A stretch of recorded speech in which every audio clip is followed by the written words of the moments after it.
Every Wednesday morning, we check in with Jim Olander of the Sioux Falls Stampede. Kello AM is the proud flagship station of the Sioux Falls Stampede. Love to hear how the team is doing. So Jim joins us this morning. Good morning, buddy. How are you? I'm doing great, Greg. Great to be with you.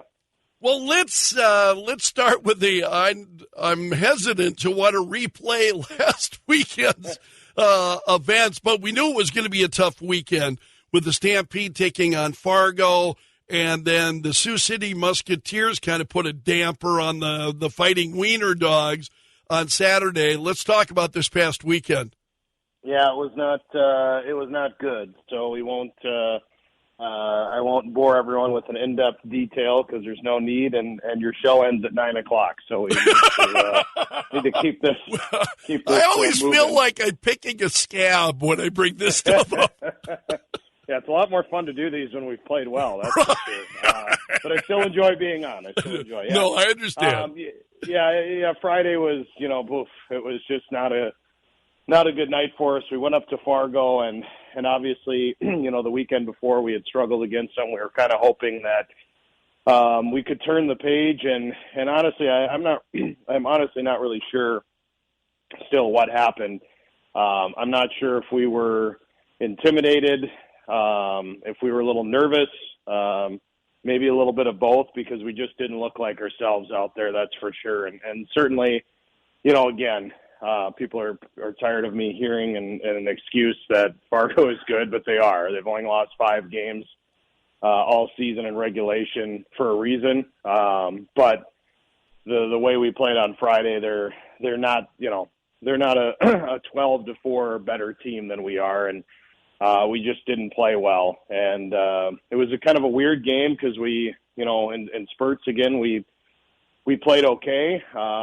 We fell behind 3-0. We got a goal to get back in the game. And then, early in the second period, they came out with a couple of goals, and all of a sudden we're down 5-1. But then, we got a little bit of a spark, and we scored 2 goals, I think 20 or 25 seconds apart, and made it a 5-3 game. And it looked like we were going to turn the corner. And then, we just weren't able to get that 4th goal early enough, and they end up, getting a 6th goal, and then the wheels just kind of fell off in the third period. We just, kind of completely imploded, and they took it to us, and, we end up losing 12-4, which is, without a doubt the worst loss of the season for us and the worst loss in probably franchise history. So it just wasn't to be, and wasn't a great performance. They played well.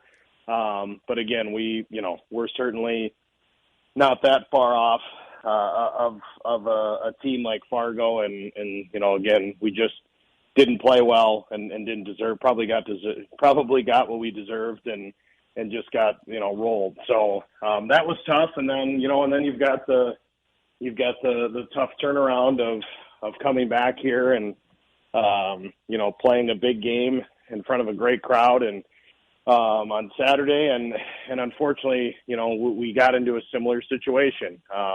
We actually we played on Saturday. We played the first 5 minutes well. I thought we used the energy from the crowd.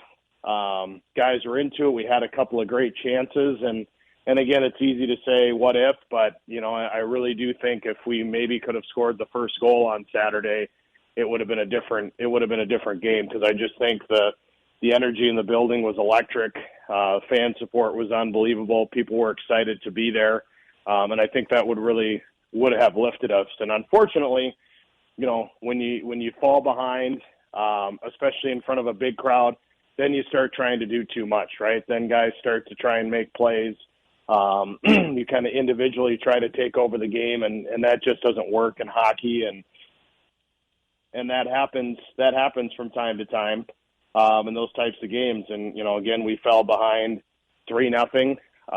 We were able to get a goal and get a little energy, and then right at the end of the first period, Beckett Hendrickson, who scored our first goal, had a breakaway and nearly scored at the buzzer, and their goalie made a great save. And again, you sit back and wonder, if he scores that, it's 3-2 and we're going into the locker room with a lot of energy, might have been different. But unfortunately, just wasn't meant to be. And we actually outshot Sioux City in the game and outchanced them, but we just gave them too many easy plays. We made some bad mistakes. We gave them, 2 or 3 breakaways. We had an unlucky play where our defenseman fell down. They came in all alone and scored. Just those types of mistakes that you can't have at this time of year. So that was the downside. I will say the positive is it was still an unbelievable night. A record crowd, 11,000 fans, the most to ever watch Wiener Dog Night. We've been able to add some seats that we didn't have in the past. So I know there's always people on Facebook that we had the one guy that had to make a comment about, well, how is it possible to have more? Well, that's why we have more seats. So it was pretty cool to see the energy in the building. I mean, in all honesty, Greg, our fans are just so great. I mean, even in the third period, we're down 6-1, and there's still a big buzz in the building. And obviously, it wasn't completely full anymore, but there were a lot of people that still hung out. And this is after the dog races and all that has been completed, and says a lot about our fan base and the people coming to our games. So, we're excited about that and the future of Stampede hockey. So it was the races were great.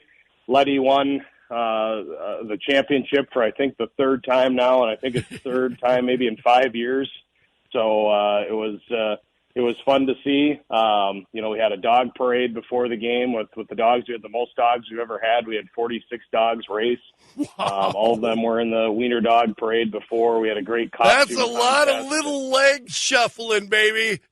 It is, and I've had a few people tell me that they watched and they were like, "Holy cow! I can't believe how quick those dogs move and how many of them run." And that's kind of where we've gotten to in Sioux Falls. That people have their dogs trained, ready to go. This isn't back in the early days. We were lucky if we got 3 or 4 dogs to run. Now there's only 2 or 3 dogs that are still kind of looking at you like, "What am I doing out here?" Most of them are trained and ready to go. So it was really fun to see. It was a great night. I think people, despite the score, which is, disappointing, and I feel terrible for our fans that we didn't play better. But I think everybody still had a great time. We had a lot of fun entertainment things going on in the concourse, and just overall, it was still a great night, and obviously for a great cause. And it's just fun to see, something personally I'm proud of to see after 17 years to see the support.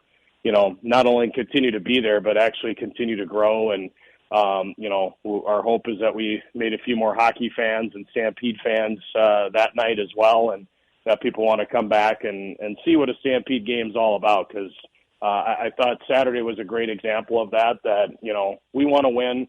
We're trying to put a competitive team on the ice. We're going to have some bumps. And we're here to win hockey games, but you know what? We have fun and entertainment so that on those nights where maybe we don't play as well, you're still going to walk away and say that you had a good time.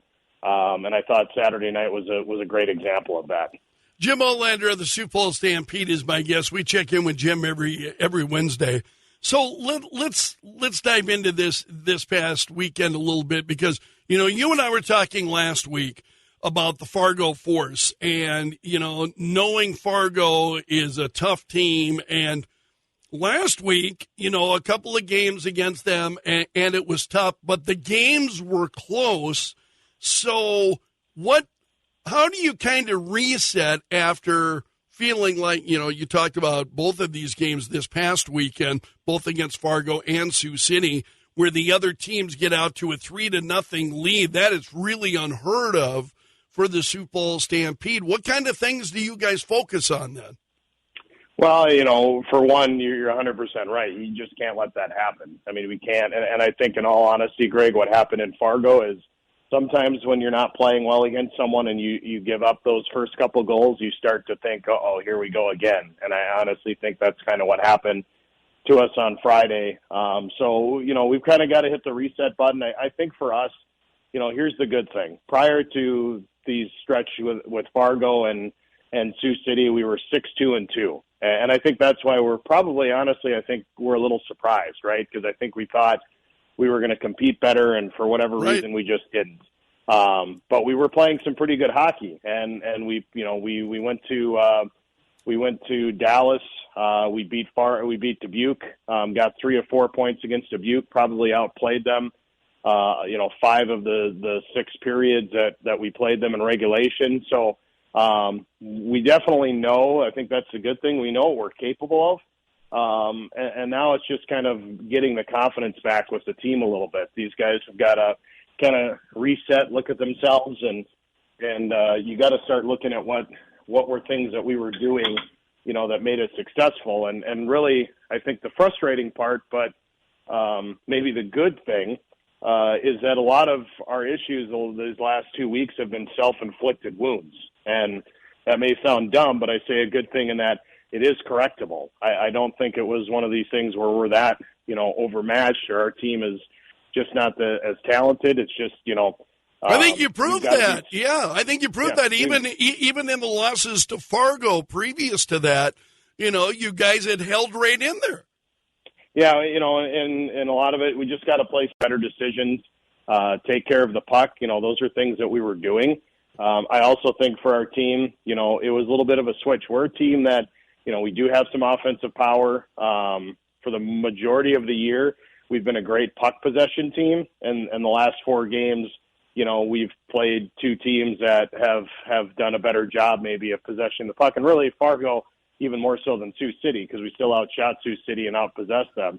So I think it maybe caught us off guard a little bit in an unfamiliar spot. So I think in all honesty, I think really if you look at our team too, one thing, Greg, that we've just got to get better is our special teams. They have not been good. I know the coaches are working on changing that. Our power play has struggled. Our penalty kill, which had been good, has been struggling a lot. And those are 2 pieces that, those are going to be the difference in you winning and losing games, especially down the stretch. So we've got to find a way.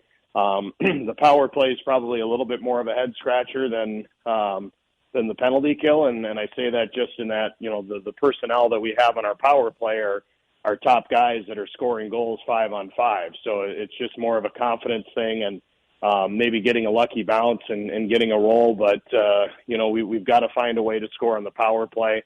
We got to do a little bit better of job of staying out of the box. We took some, unnecessary penalties that hurt us, but, you are going to get penalties and you are going to be on the penalty kill. And we've got a couple guys, I think, that have done extremely well. We've just got to get everybody, on the right page and finding a way. And that starts with everyone. We got to defend better. We've got to make saves when those chances come for the other team. So it's a little bit of everybody's got to look themselves in the mirror and see what can they do to help the team and what have they done in the past that's helped the team. And right now, I honestly think it's a lot of just confidence. And if we can come out, and start playing a little bit better, and again, it's baby steps. We'll talk in a second about this weekend. It's not going to get any easier, but you've got to, if you can just be competitive in a game, and we can be in a close game, even if we're not able to win, that's going to do a lot for our confidence.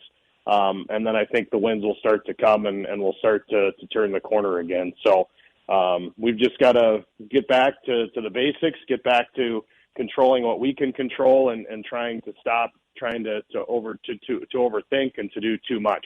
It's simplifying the game, and sounds like coach speak, but that's really what it is. Sometimes when you're not playing well, individuals try to take over, and not in a bad way, but they're just trying to do too much, and then guys are gripping their sticks a little bit harder, and that's when you start to see errors and mistakes and frustration. So we've got to just settle ourselves down a little bit and get our confidence back up, and I think we can get back to being where we want to be. Jim Olander, the Sioux Falls Stampede, is here. So let's look ahead to this weekend. Green Bay, the Green Bay Gamblers coming to town. A couple of more home games at the Denny Sanford Premier Center coming up this Friday and Saturday night. What'll be going on? Yeah, it's going to be a big weekend for us. Obviously, you mentioned being at home, and this is the last weekend that we're home for a month. So we're on the road till March 17th after this weekend. So last chance for people to come and check it out. Green Bay is the opponent both Friday and Saturday. Friday night is our Hockey Talks night. So we've teamed up with Angela and Fight Like a Ninja, and it's a mental health awareness night, which I think for everyone is important, especially in sports. And so we'll be wearing some specialty warm-up jerseys that'll benefit Fight Like a Ninja, which is a scholarship program and a big tournament that gets put on each year by Angela Drake from Two Men in a Truck. She has a personal story of her daughter who unfortunately lost her life in battle with mental illness, and she has done just a phenomenal job of going out and sharing her story and helping raise awareness and just letting people know that there's people there, that there are people to talk to, that those in need, the help is there, and that's really what the night's about. So we're going to be wearing those jerseys that'll be auctioned off through an auction, and the players will be wearing those for warm-ups, and then we'll be making some PSAs and some informational type things throughout the course of the night to help raise awareness and help Fight Like a Ninja, which I think is obviously, or I shouldn't say I think, I know is a great program, and I think people will enjoy the night. So that's Friday night at 7:05, and then Saturday night is going to be a fun night too. It's going to be our throwback night where we're kind of celebrating as we have throughout the course of the season, but we're celebrating the history of the Stampede in our 25 years of existence. And the big highlight of the night is we're bringing back Nate Prosser, who is a former Stampede captain. Played at Colorado College and then spent, I think, 10, 11 years in the National Hockey League, with the majority of it with and Nate is just an unbelievable person, probably one of my favorite players of all time, just a great human being. And we're excited to get him to come back. So he's going to be signing autographs from doors open at 5 o'clock until 5:45. And then he'll be taking part in our ceremonial puck drop prior to the game starting. And he'll be at the game, and then we've got, we'll be kind of saluting 25 years of Stampede hockey throughout the night. And then after the game, fans can bring their skates, and they can skate with their favorite Stampede players right after the game for 30 minutes on the ice. And for non-skating fans, we'll have several players available to sign autographs as well, just off the ice. So it'll be a fun night of different things to do and for the family to come out and enjoy. And then, and then we've got the battle with Green Bay, who, they're only, they come in, I think, third place in their division. They're only 2 points out of second place, and I think 6 points out of first place. So I feel like I say it every week because our league is that hard, but it doesn't get any easier. They're going to be a challenge, but also fun, a team we haven't seen in several years and a team we don't get to play very often. So for our fans, an opportunity to see an Eastern Conference team too, and see how we match up in a battle with Green Bay.